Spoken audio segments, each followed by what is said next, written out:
Welcome for attending our crash course for the Aspiring Planner. That's a free webinar that Pcss Consultancy is having. Without further ado, let us get started. Okay, so first, I'll introduce myself. My name is Bian Mutang Tagal.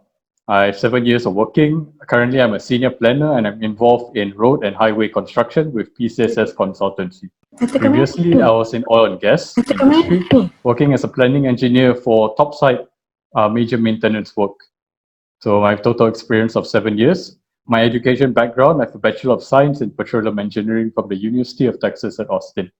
In my spare time, I like to do a bit of programming and drone videography.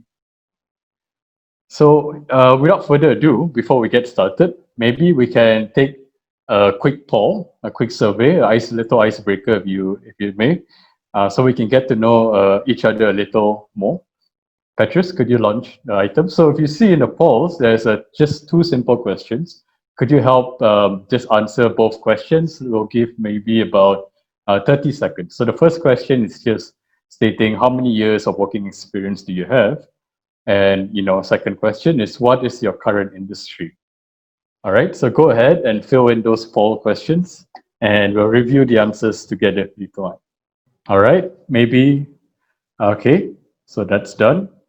Maybe I'll give a bit, or maybe about 20 more seconds for those to finish up on the poll.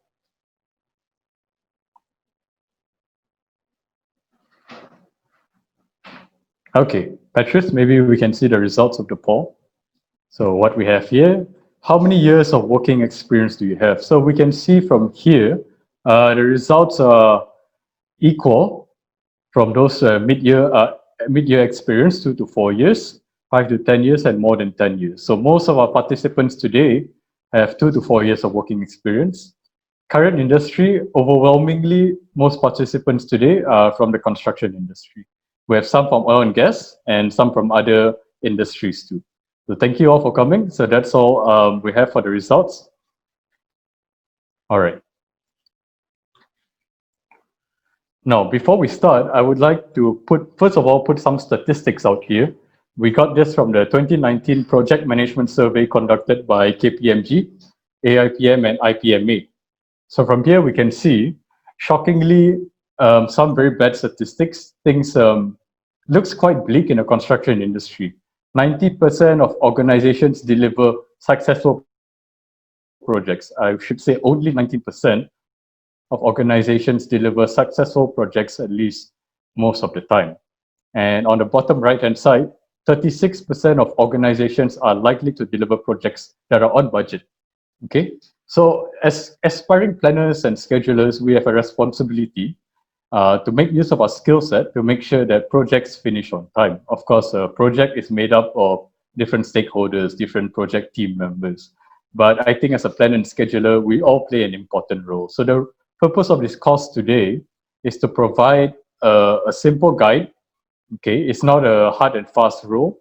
It's not a methodology, but it's just sharing what we think might help planners in the career in the next 5 or 6 or 7 years. So this course is more geared towards entry level planners and schedulers, but definitely if you're experienced, you're more than 10 years, I hope that what you learn here may still benefit you. All right. So what are some of the reasons for planning? If I could ask some questions here. Some of the reasons that we have is, first of all, we need to plan ahead. If we don't plan, we plan to fail. You might have heard that before. Secondly, it forces us to think critically. So what does a good project plan have? A good project plan should say what needs to be done, which is a scope. When does it need to be done, which is the schedule. Okay, how many resources, how much is it going to cost? So all those are important questions that should be answered. What are some excuses for not planning?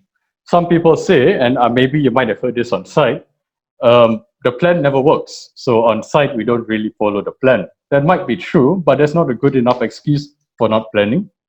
Okay, and oftentimes it's because the plan is not been done well.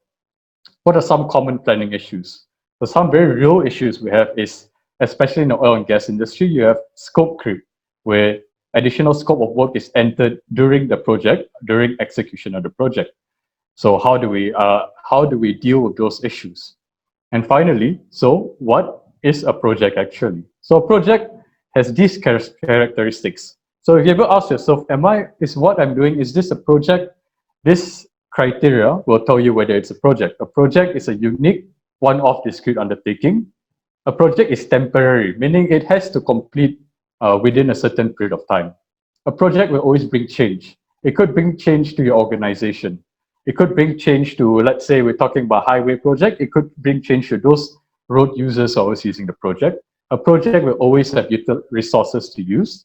Even if it's a one-man project, you are the resource. A project will have a budget and it's a distinctive and unique life cycle.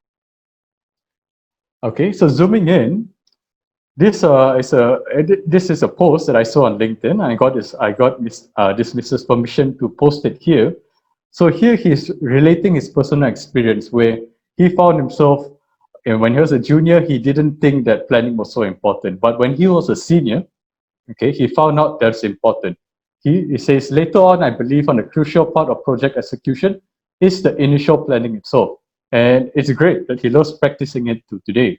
He learns from his seniors and he adapts on their work style.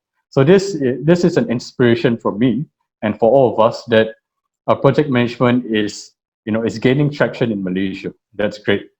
All right, and he's actually using, if you see the snapshot, that's actually Trello. So that's actually a project management software, if you guys are interested. All right. So what's the project management lifecycle? So project management lifecycle, it starts with 5 major processes. The initiating process, okay, where we talk about how the project, the information, the kick-off meetings, the handover process of all the initial documents, all that is done here. Then we talk about the planning process where we define the scope, define the activities, make the schedule, perform resource and cost planning, and then develop the project management plan. Then we talk about the executing process where we develop the plan and we execute the schedule. How do we distribute information about the current project at hand? Is it performing? Is it underperforming? What are the remedial actions to be taken? So all that falls under the executing and the controlling process. Controlling process is also important. What if there's additional scope that's added? How do we manage that contractually? And finally, we have the closing process, which is the project closeout, administrative closeout, so where you do your closeout reports and all the lessons learned. In this course, we are mainly focusing on the planning, executing, and controlling process. Okay. So in the planning process, and this is just the previous snapshot that is just zoom in, we'll be going through the planning phase where we define the scope, define the activities, sequence them, how do we estimate the durations, and finally we load the schedule so we can get a proper baseline. Yep. Okay. So scope definition. The definition of scope definition is to determine the required deliverables to meet the project objectives. So every project will have required deliverables. There's an outcome to the project. It could be in oil and gas. Maybe it's a hookup project. The whole purpose of the project is to hook up an entire platform, fixed platform offshore. Or it could be a road and highway project where the project objective is to deliver a road, a highway to the road users of Malaysia. Okay, so first of all, we have to define what are the deliverables. So what are the objectives here?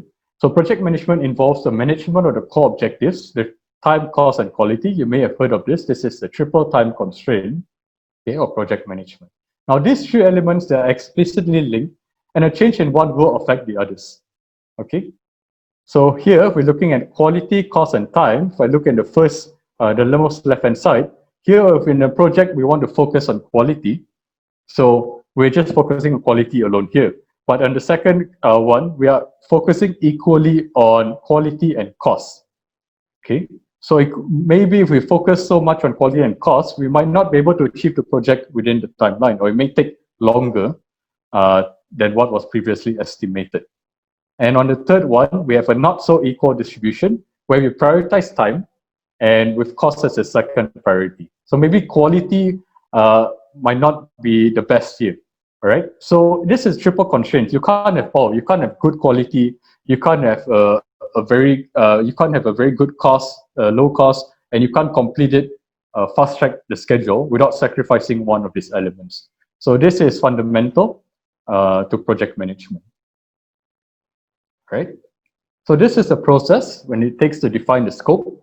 Most importantly, gather the requirements from the stakeholders.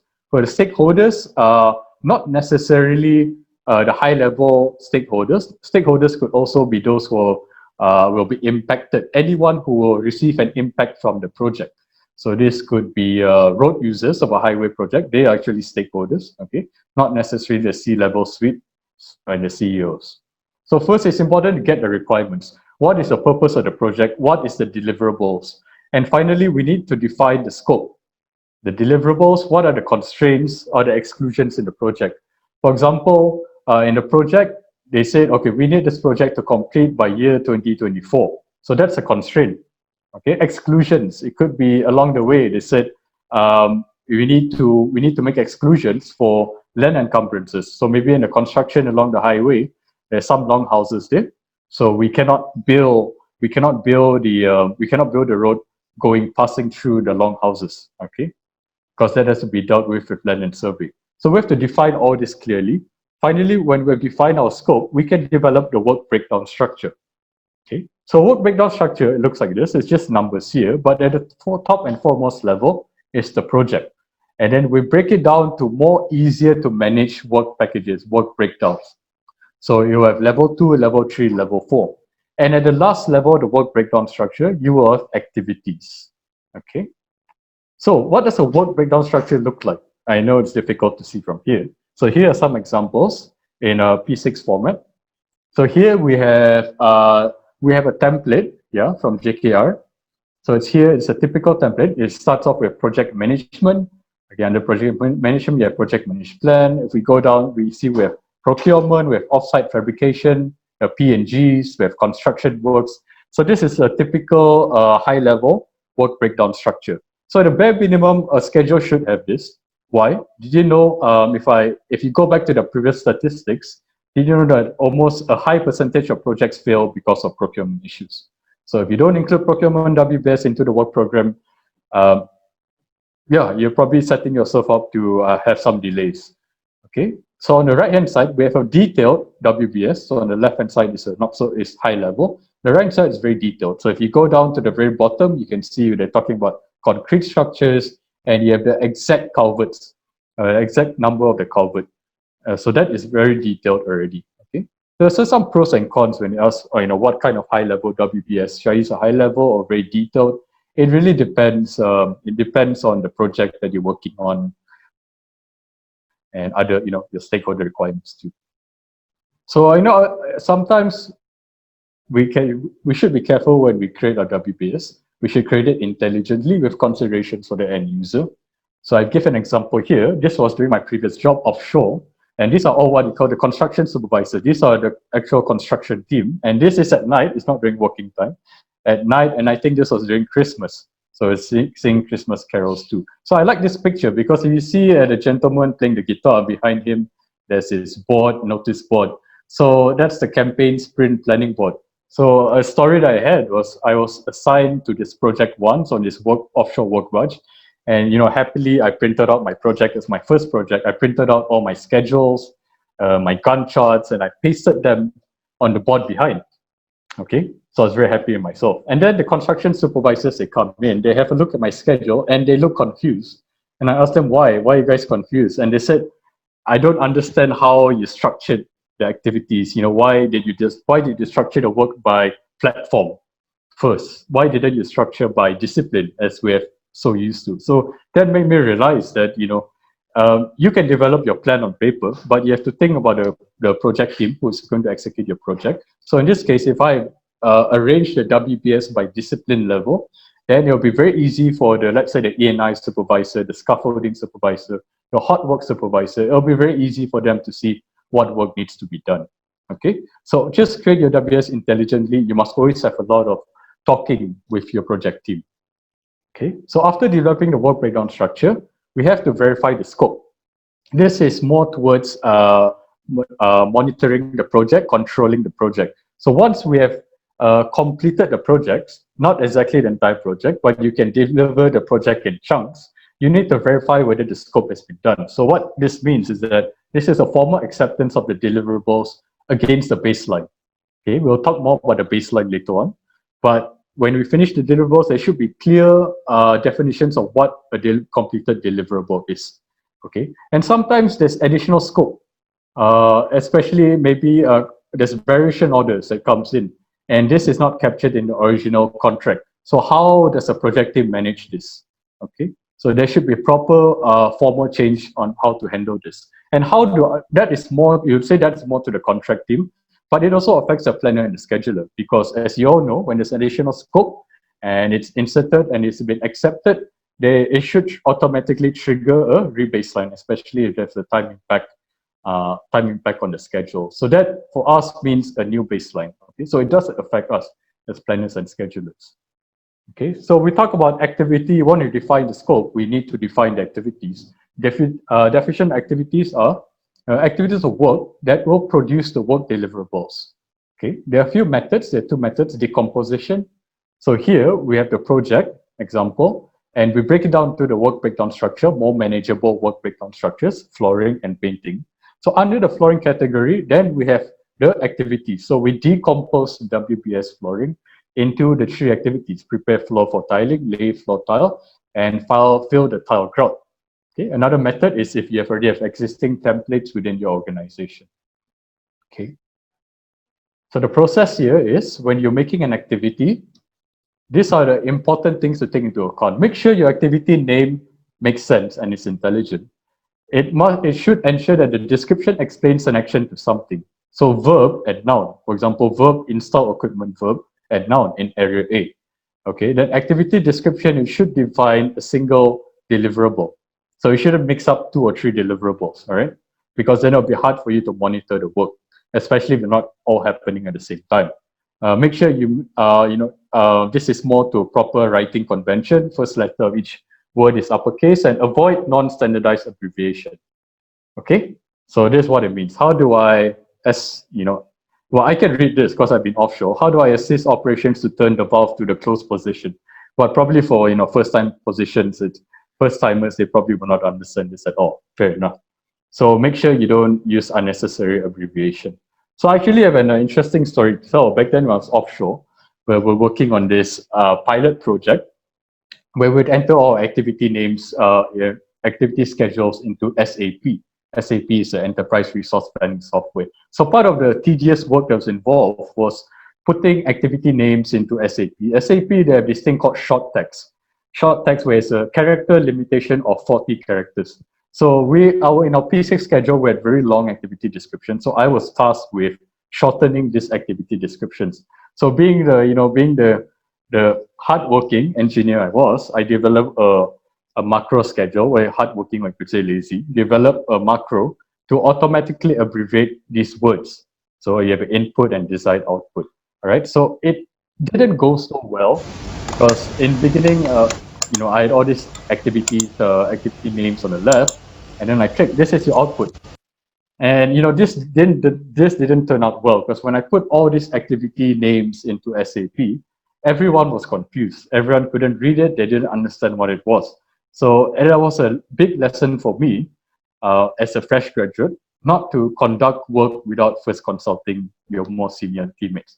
Okay, so there's an important lesson out there for aspiring planners and entry-level engineers. Okay, you can do things on your own, but if you feel you need more guidance, don't be afraid to ask your seniors. All right. So here is an example of what proper activity description should be. Okay. So if we look here, these are the WBS, and I'm going down. All right. Look at the activities here. So perform saw replacement, cut to dispose. See how it's uniform. See how I give a verb and the action, the noun. I give information like what chainage it's from. I say whether it's a new alignment. I say what type of ground treatment it's utilizing. And this is more than just easier to read. It actually helps you when you are making the schedule, when you're linking activities, because when you sort by activity name, I can easily link the activity relationships from chainage 85-400 of cut and dispose to saw replacement 85-400. All right, so do perform intelligent activity naming, yeah? All right, so now we move on into the planning phase. Okay, so we need to sequence our works. There's one way sequence. The most popular one is critical path method, a CPM. So CPM uses a network logic diagram to represent the dependencies of all activities. Okay, so convention typically used is an activity is represented as a box. Predecessors, we have predecessors where activities that must occur before activity A can occur. Successors, activities that can only occur after activity A has occurred. And constraints, such as event preventing this activity from happening, such as other factors, like you have contractual completion dates, you have a way leave issue that prevents you from moving on site. So all this ideally should be captured into the work program. Okay, so we have 4 types of relationships. We have a finish to start relationship. Okay, so activity A must first start first, and then only B finishes. And then you have start to start relationships, where activity B can only start after activity A has started. You have finish to finish relationships, where activity B can only finish after activity A is finished. And you have start to finish relationships, where activity B can only finish after activity A is started. So out of all of these relationships, there's only one relationship that's very rarely used. And usually when it's used, it's not a correct type relationship, which is start to finish relationship. Okay, so if you think about it, you think really hard about it, it's very hard to find any activities with this type of relationship. The most common relationship is finish to start. And in fact, schedules are highly recommended to use all relationships finish to start. Of course, sometimes it's not possible. It depends on how detailed your schedule is. But in general, it should be using finish to start. Okay, and then we talk about dependency types. We have construction logic, and you have preferential logic. So these are the types of dependencies between activities. So if we're talking about finish to start relationship. So what's the definition of construction logic? Dependencies that are legally or contractually or inherent in the nature of work. Okay, so things like this. So here I script off the old paint. Let's say I want to repaint a wall. So first I need to script off the old paint, then I can paint the wall. So this is inherent in nature of work. I cannot paint the wall if I don't script off the old paint. Well, you can, but you probably don't want to because you end up with a very bad quality wall finishing. Okay, so the logic is here, there's construction logic. Whereas we also have preferential logic, okay, or discretionary logic. So the definition is that preferential logic is established based on knowledge or best practice where a specific sequence is desired. Okay, for example, I paint wall A and then I paint wall B. Okay, so do you see that? So I don't need to paint wall A before I can paint wall B, but on site that is what I want. Sometimes it can be used to reflect logistical constraints. For example, I'm the only person painting, so obviously I have to paint wall A, then only I can paint wall B. All right. So we always say in schedules, at a bare minimum, your activities should have construction logic. Okay, only after construction logic has been inserted, then you can put in preferential logic, okay, to drive or to show your logistical constraints. Or you can use resource leveling, which we'll talk more on later on. And then we also have relationship lags. Okay, so here's an example of a piled embankment, okay, in a road highway construction project. So it's a very big area of a piled embankment, and you can see they're working on a rebar. Okay, they've already laid the lincoln, they're working at rebar. And it's actually one section that has been done for the concrete, okay, the reinforced concrete has been completed. Okay, so in Primavera P6 Oracle, we model the activities like this. So you have a rebar installation, and you have a concrete. So ideally you'd say you install the rebar and then you pour the concrete. So it will be a finish start relationship. But in this case, you have a very big area of piled embankment. So I don't want to wait for 3 months until I finish all my rebar, then only I start my concrete. So here I would try to say that, hey, actually I can start my reinforced concrete, after I completed a certain section of my rebar. So how to model that in P6 is I'll put a start plus lag.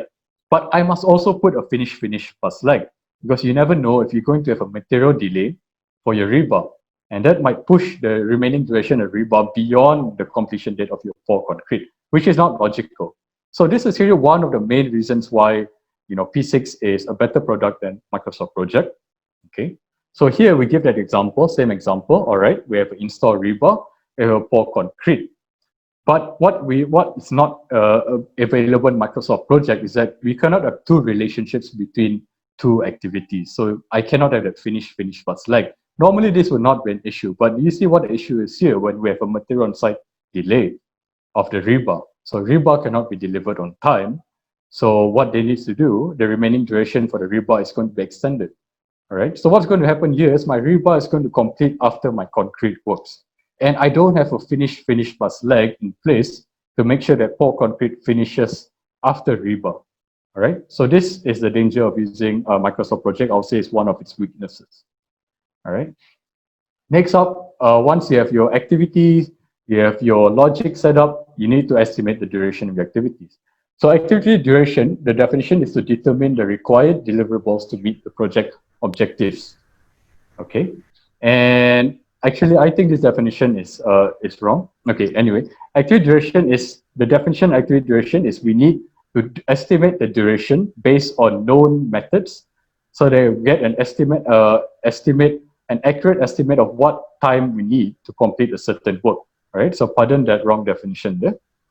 So we have several types of estimating. Here, I'll just focus on two types of estimating. The first is using expert judgment. So expert judgment, what's expert judgment? Expert judgment, I could use an analogy like this. Okay, who is the only US president born in Georgia? This is from the game Who Wants to Be a Millionaire. So, you know, sometimes they have this option. They don't know the answer, so they have the option to ask an expert. So they'll call an expert and the expert will tell them the answer is Jimmy Carter. Oh, they win $2,000. So this is what we call expert judgment. How this applies on site, it could be that maybe your project manager asks you, hey, Björn, how long does it take to, to install this, fit in this pipe? Okay, maybe I'm not from the piping industry, so I don't know, but my project manager needs to answer right away. So what I do is I get expert judgment. I call maybe my friend or my field engineer who's working offshore and ask him, hey, how long does it take to fit out a pipe of this dimension? So then he'll tell me, oh, it takes like less than a day, a few hours. So I'll just revert back to my project manager. But the problem with expert judgment is, as you can see, sometimes even within the game itself, wants to be a millionaire, sometimes the expert is wrong. So that is the downside of using expert judgment. It's not always right. Even if the guy gives you the answer or the person gives you the answer, it could always be based on just their one project. Okay? A far better way to estimate the duration is by using analogous and parametric estimating. So analogous is similar to other projects in the past, and parametric is based on extrapolation. All right, so here is an example where this is a job card that I used in my previous work. So here we have construction norms. All right, so for all types of dimensions or scaffolding of dimensions, we have all the man hours as stated here. So this is taken from historical norms that was taken long time ago in an offshore fabrication yard. So the good point about this, if you have such a database, you can easily switch between the different types of scaffolding that I need, and I can see the man hours that's required to fit the job, and I can easily change all these different variables. Okay, so all this was recorded, analogous, and then parametric is where you're just changing the dimensions. So from here, I have a very structured and very good way of estimating the durations it takes to complete a work. Okay, so most of the time, our work estimation, duration estimation should be based on analogous and parametric estimating. All right. Okay, next up, finally, out of the planning phase, we have to load our schedule. So you have already got your scope, activities, you've got the durations, you've put in your relationships. Now you need to load your schedule as a minimum. So definition of resource loading is anything used to produce a deliverable or support the deliverable activity. Okay. So there are two types of resources. We have labor and non-labor. So labor is human, non-labor is material and equipment. And the process that goes into loading the schedule is first you need to define your resources. Okay, let's say to do a scaffolding job. What are the resources needed to do a scaffolding job? You need a scaffolder, yes. You also need a rigger, right? Because the rigger is going to help pass the scaffolding materials to the scaffolder. All right, that's good. So you assign the resources to your activities. So in the software, you're going to say, okay, scaffolding activity, it will be utilizing rigger and scaffolder resources.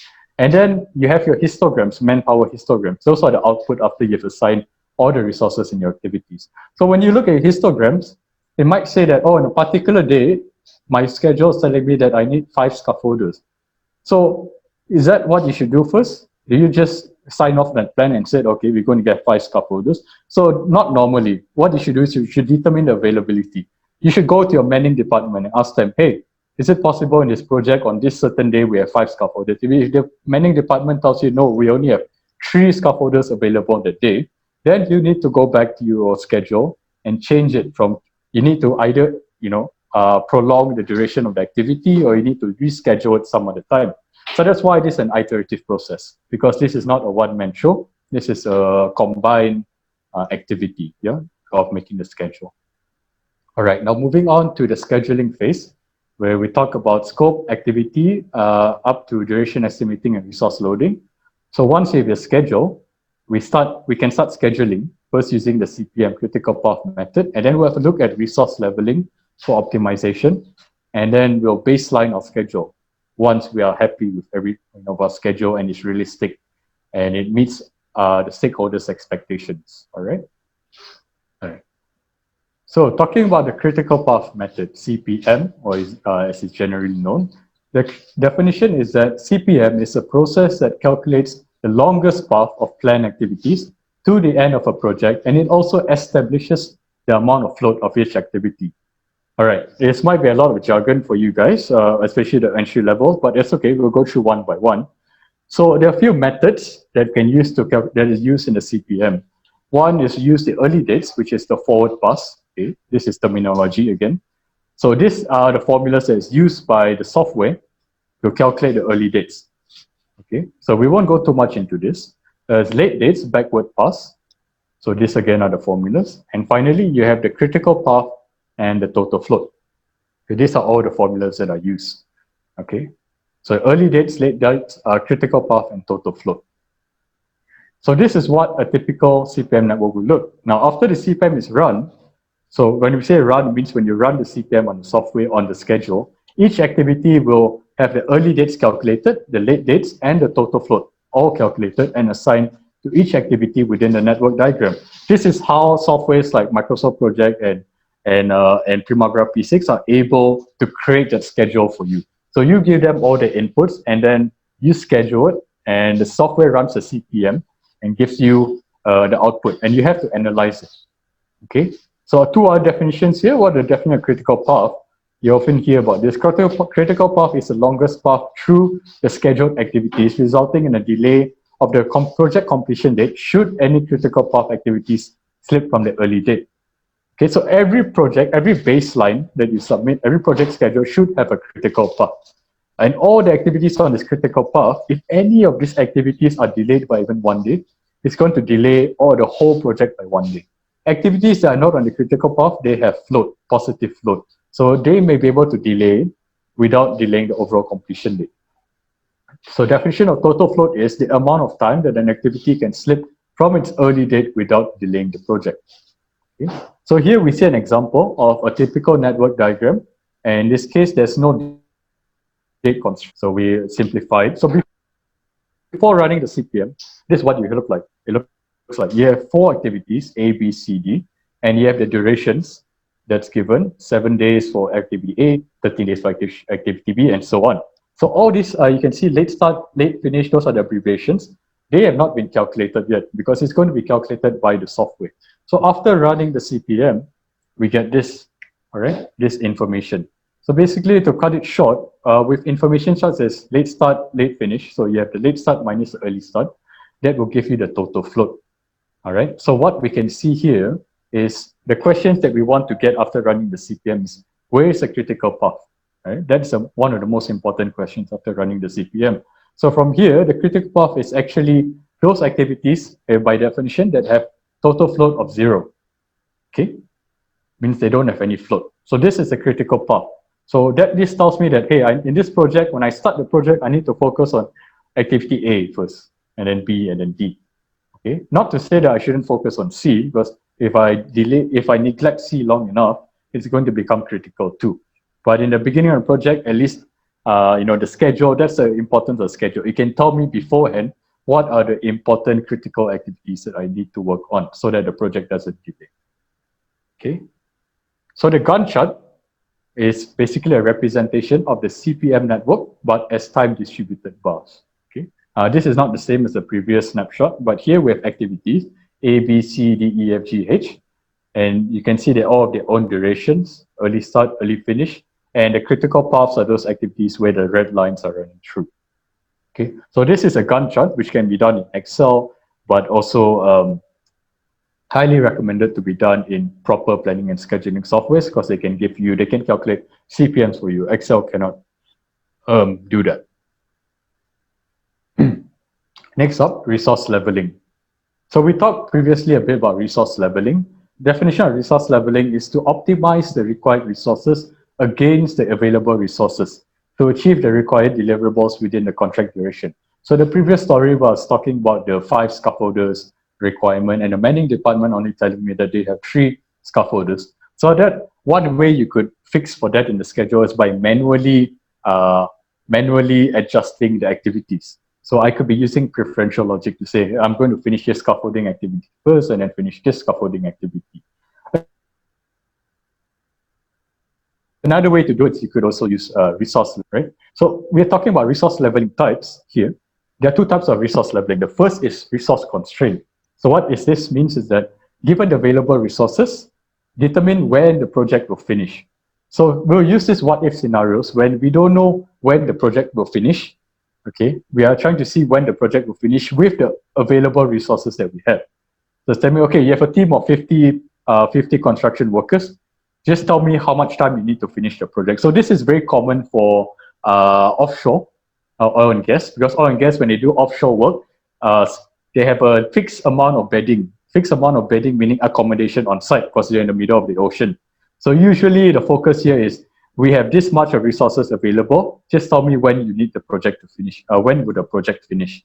Okay. So, but on sites, on projects like construction, it's the other way around, where it's time constrained. Usually the project's awarded and it's a definite time when the project must finish. So based on that, we need to determine how much resources do I need. So this is a question for main contractors when they start tendering for the project. How much resources do I need to complete the project by that completion date? Okay. And finally, when we have resource leveled the schedule and we're confident with it, we can compile a baseline. All right. So a baseline is used as a benchmark to compare the current progress against what we originally planned for. Types of baselines, you have time, which is, we can see it in Gantt chart.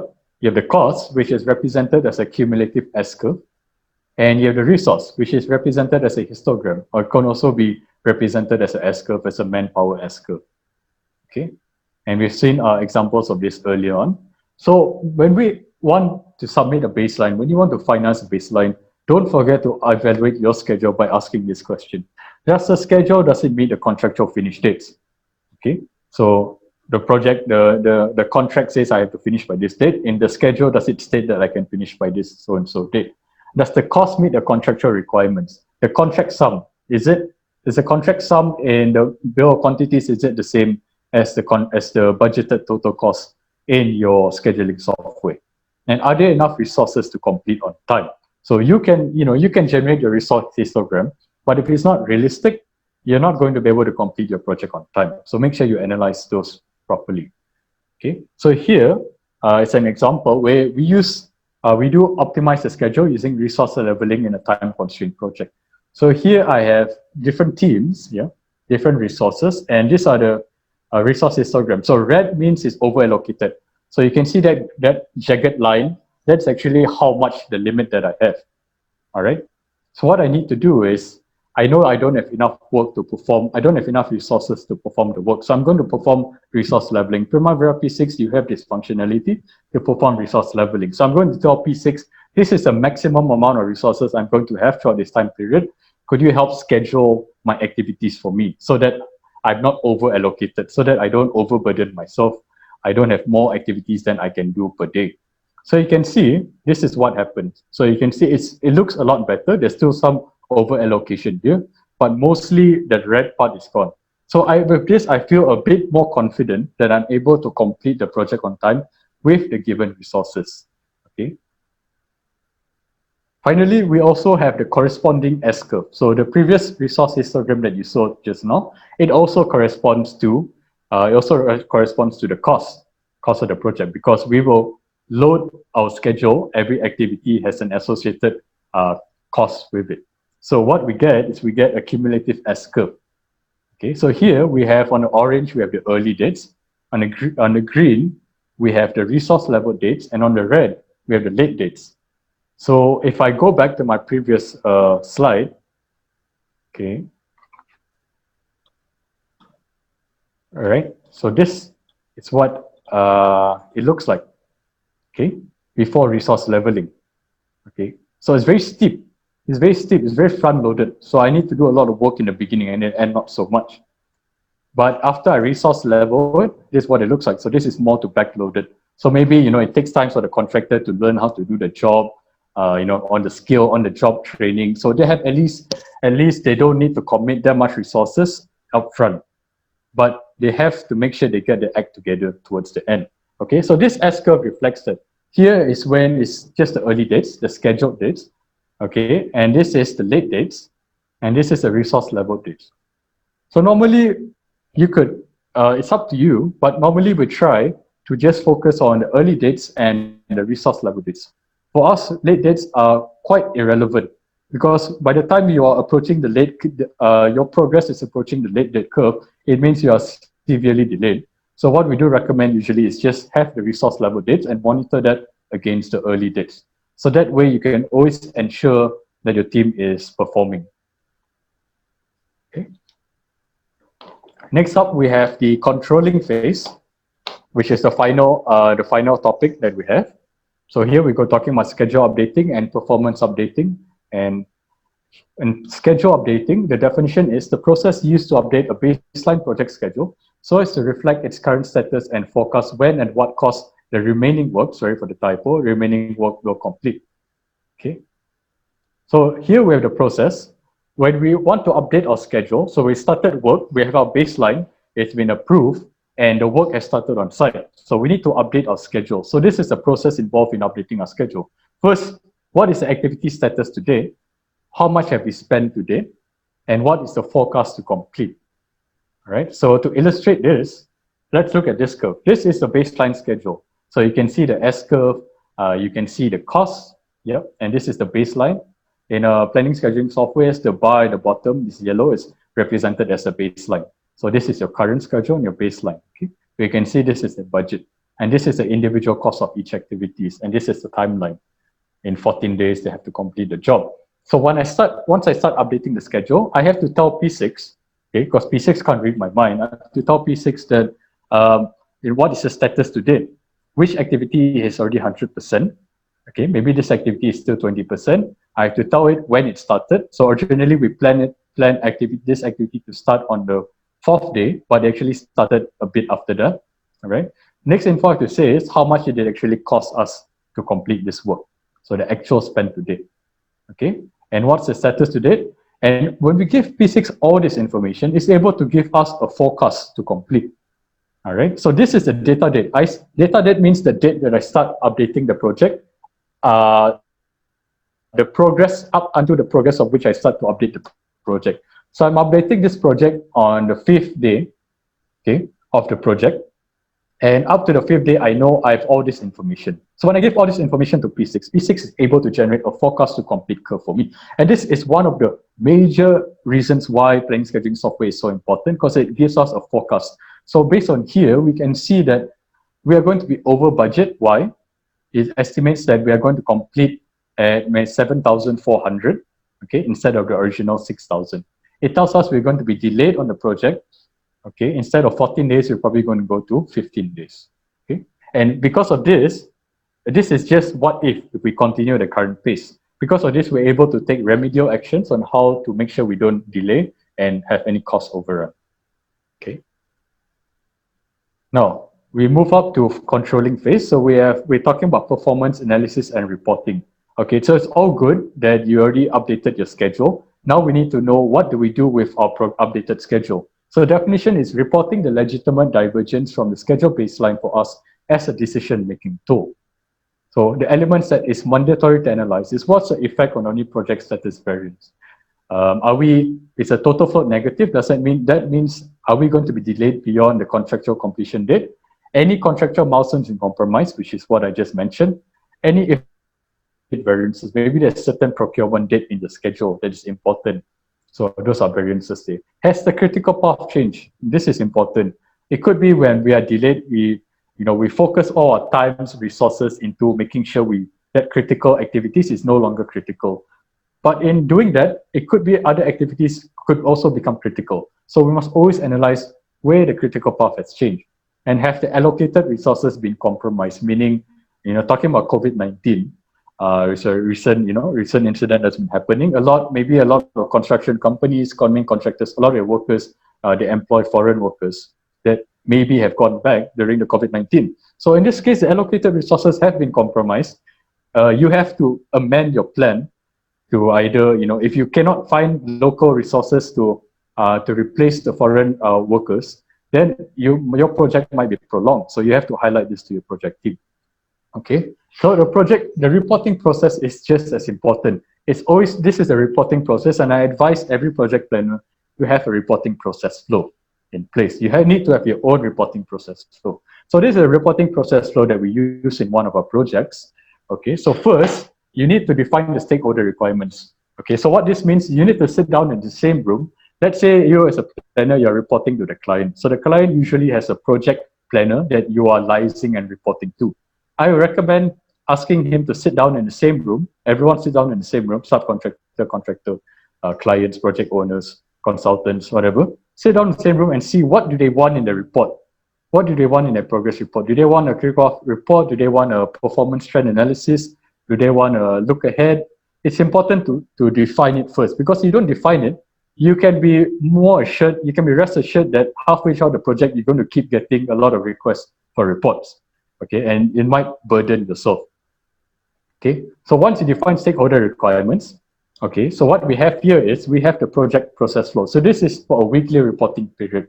So what we do is we start with where the site engineers, we give them the template, the Excel template to update the progress to the site engineers. The site engineers, by Friday and noon morning to Monday morning, they have to revert to us the measurement sheets, the quantities of work done. They have to revert to us and say, these are the works that we have done. Okay, then on Monday afternoon, the planner, we will put this progress into Primavera P6 and we'll schedule and analyze the project. So what is the current critical path? What activities are delayed? And so on. What is the current progress versus where we're supposed to be? Now, this next step is important. When you have this, you don't submit this progress directly. You need to verify within your project team. So we need to present the project outcomes. We need to present the output from P6 to our project team to get the agreement. So this is the process of project team verification. Because if you don't have this, there's no standing behind your project. The project team does not support your progress. So make sure you include this in your process flow. So next up, once we have the comments, we might need to reschedule on P6. Finally, we can produce a progress report and we submit the progress report to our project manager, and he in turn will submit the progress report to the project owner. So this falls under distribution. Okay, so once you distribute the project, you need to present. Okay? You need to present this project probably to the project owners or to the larger group. So in this process flow, we have weekly progress reports and analysis to the project owner during site technical meetings or monthly progress meetings. Okay, so the important thing of having this step is so that you can present the progress to all the important stakeholders in the same room. Why? Because important stakeholders are those that actually hold the authority to make the proper remedial decisions, the catch-up plans and all these. Planners and schedulers, we are, not to say we are reporting, but we alert the team.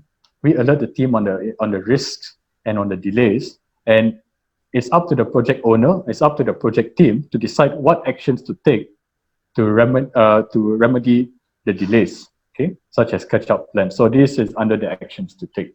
So make sure you have this process flow in place. Otherwise, you're going to have a hard time updating progress. And believe me, when you don't have regular progress updates, if you start talking about extensions of time, all those go out of the window because you don't have any, you don't have any regular progress updating in place. So here's what a typical schedule reporting looks like. You could probably have 2-week look ahead, Gantt charts, you have critical path Gantt chart, you have a resource histogram, performance S-curve. So these are fairly typical documents that are used. You also have the performance trend report. So this is one example of performance trend report looks like. So performance trend basically is tracking your variance, your schedule variance. So schedule performance, your variance, and your total float. So as you can see, I can see that over time, starting from June onwards to September, my total float's increasing, which is actually good. It's positive float. Okay, so that means I'm actually doing better in my project. Okay? You can also get a few interesting trends from here. Okay, you can nowadays in the digital and construction age, as things become more modern, we also have, fortunately, we have access to better, not say better, but other forms of progress documentation, such as aerial progress videos. So here we have one of our colleague, Izyan. Yeah, she's a principal solutions architect. She's on site and she's using the drone to take the progress videos. Now, using the drones, it's good for us because a lot of time stakeholders, they don't have time to visit a road, like we're talking about road highway construction project, is almost like 10 could be tens of kilometers long, and they don't have time to visit the site. So they need a high view visibility to see what's going on site. And sometimes drone videos are also good to do coordination work. Okay, coordination work, for example, between utilities team and between the main contractors, where if you sit down, if you've been to a typical meeting, it's like what he said, what she said, so it doesn't really go anywhere. But when you have the drone videos, it's what you see is what you get. So it puts everyone on the same level path to make decisions on the spot.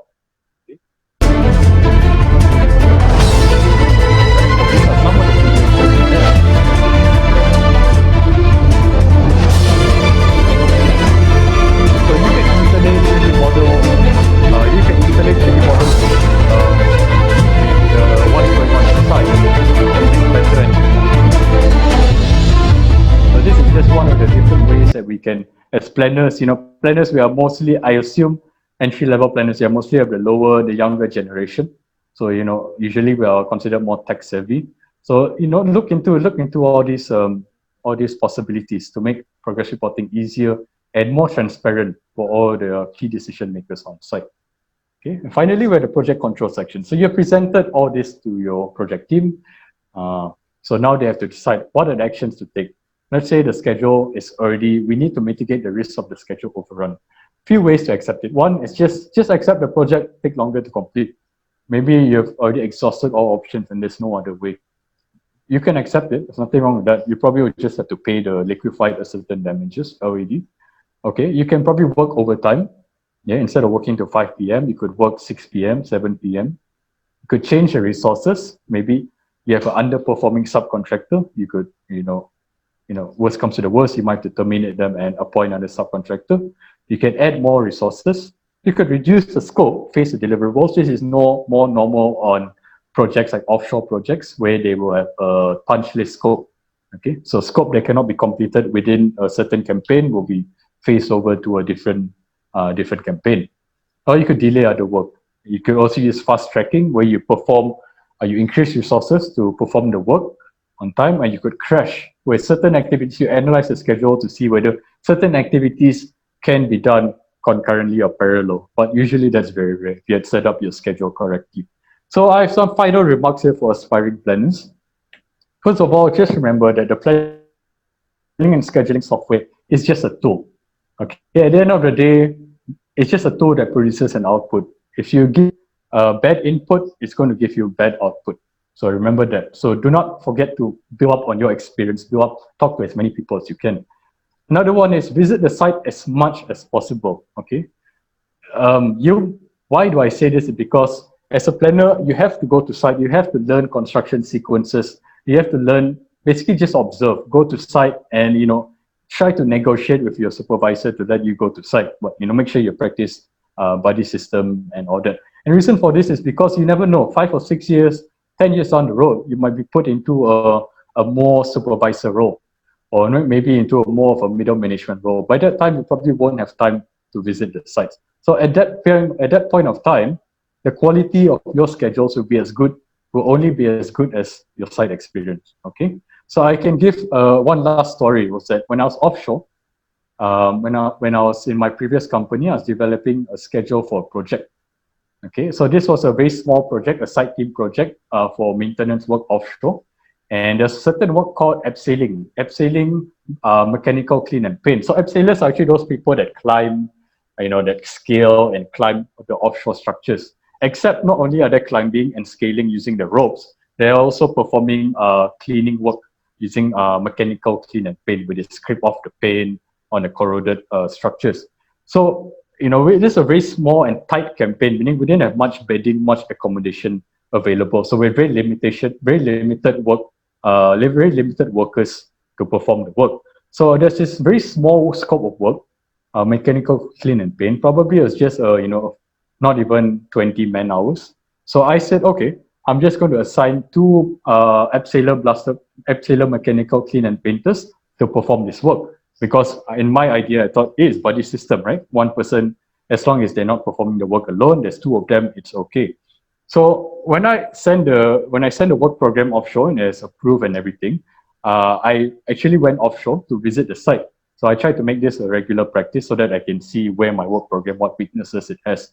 And I met up with the Abseiler mechanical clean and paint supervisor, and he asked me, are you the guy that that made this schedule? He asked me in Malay.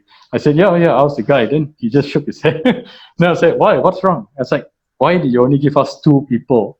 Abseiler mechanical clean and paint, only two people to perform the job. Then I said, I tried to defend myself. I mean, it's buddy system, it's safe. There's two of you to perform the job. Then he said, look, we need three people.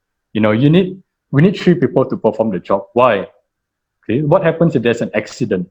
If there's an accident, one person is unconscious. One person needs to look after the person that's unconscious, while the other person needs to go and look for help. So, this was a very big revelation to me. It's like, he's right. So these are the things that you will not know if you just sit down in the office and make your work programs. You should go to site and talk to the project team, talk to the supervisors as much as possible. Right? And finally, there are no stupid questions, but do remember that asking the right question go a long way. You don't want to take a cigarette break and ask ask questions that will not really help you. If you ask the right, you perform the work a lot easier. Okay. So I think that's all from my side.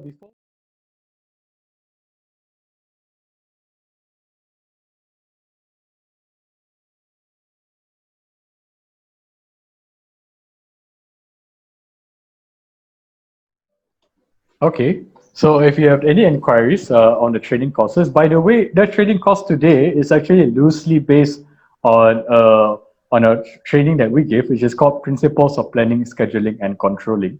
Except that is a 2-day course, and this is a 1-hour session. So in a 2-day course, we'll be going more into detail of what I presented. This is more in a summary, and we'll also be giving workbooks, workshops within that 2-day session. So it'll be a very hands-on one-on-one session, and it's purely a theoretical course. It's not a software course. It's not a P6 course. So I highly recommend, especially if your organization wants to get their planners to have a firm understanding of planning and scheduling concepts, I highly recommend to take that course. Otherwise, we also have basic resource and advanced courses for Primavera P6. And we also give certifications for some of the more experienced practitioners out there. We also give certifications, training boot camps for project management professional certification by PMI. Okay, so feel free to contact our sales, Alfreda, or Watson, or Flora, should they have more inquiries. And don't forget to follow us on Facebook, Twitter, Instagram, LinkedIn, or YouTube. Okay, you can find us there on our handles. All right, so finally, I will move on to our Q&A session. So I will go through the chat and see first of all if there's any questions. All right, bear with me. Okay, so there's one saying, can we have a copy of the webinar recording? Share the slide presentation. Yes, normally what we'll do is we'll have this video up, the recording up on YouTube. Okay, so you could always access it. Just make sure to follow us on YouTube, and we'll probably place it within 1 to 2 weeks, usually within 1 week. Okay, I see Flora has answered the question on the training for principles of project planning and scheduling. Another question that's been answered regarding consultations and services. Okay, all right. So the rest is more on the sales. All right, so I'll open up the floor to anyone who wants to ask any question. Probably we just have see what questions that we have. Just unmute. Feel free to unmute yourself and ask a question. I'll try my best to answer you.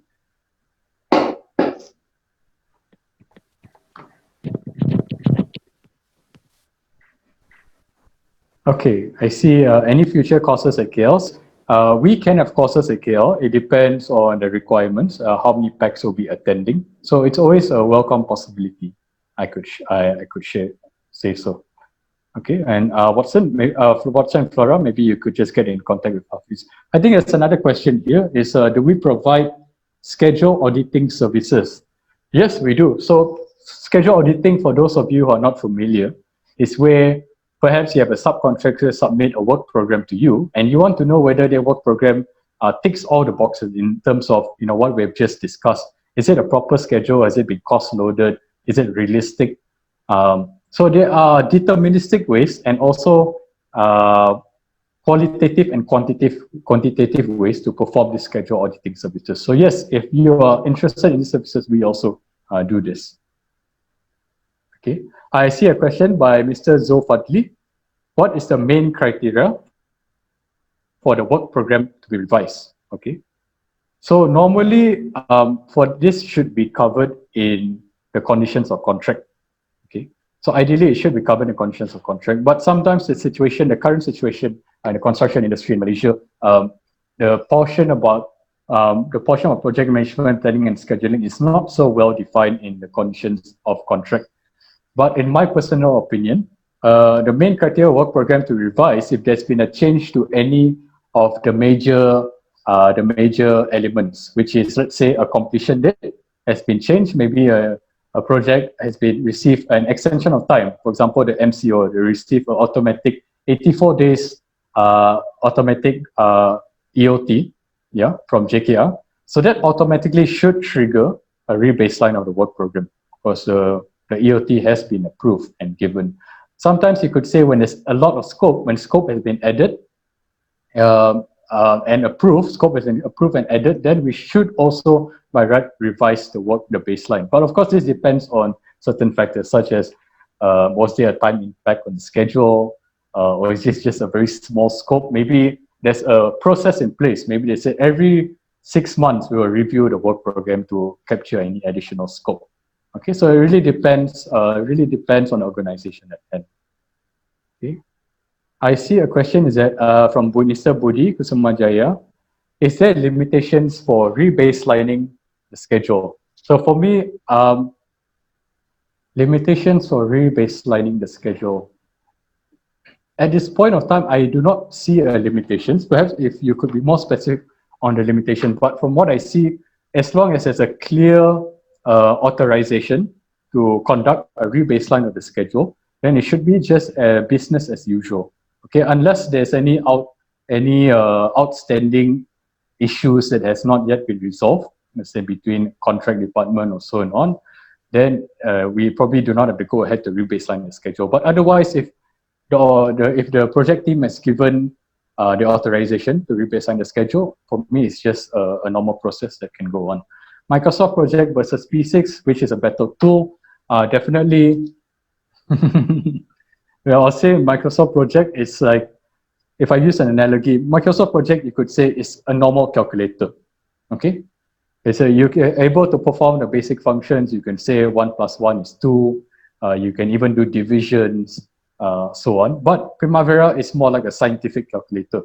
You can perform logarithms on it. You can perform advanced financial equations. You can even save memories. That's the easiest analogy I can give. They both might perform the same work, but Primavera will give you so much more possibilities, and it will make your job easier in the longer run. Okay. Do I need a license for P6? Yes, that is. You do need a license for P6. That's why Pcss, we do also sell licenses. So you may get in contact with sales consultant should you have any info regarding that. Okay, you're welcome, Subali and Mr. Budi. From Albert, is there any proper method to rebaseline a schedule? Okay, so again, this falls into the realm of it depends. Yeah.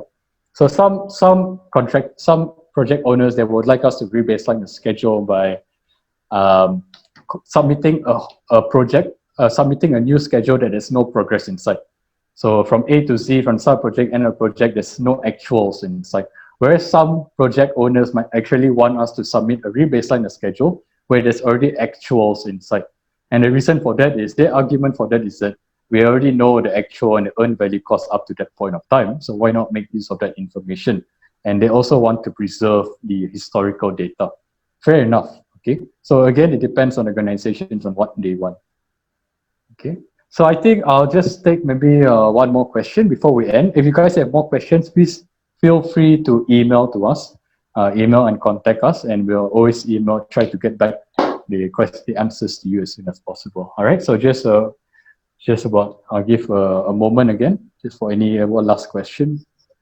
Okay, all right. So I think that's all for now. Again, if you have more questions, please just contact any of us and we'll try to get the answer back to you as soon as possible. Thank you again so much, everyone, for being here with us. I appreciate your time. I know now it's already, most of you are working already. And I hope for all those aspiring planners out there that there's been of some value to you and help you in your career. Thank you so much and stay tuned for more webinars. Thank you.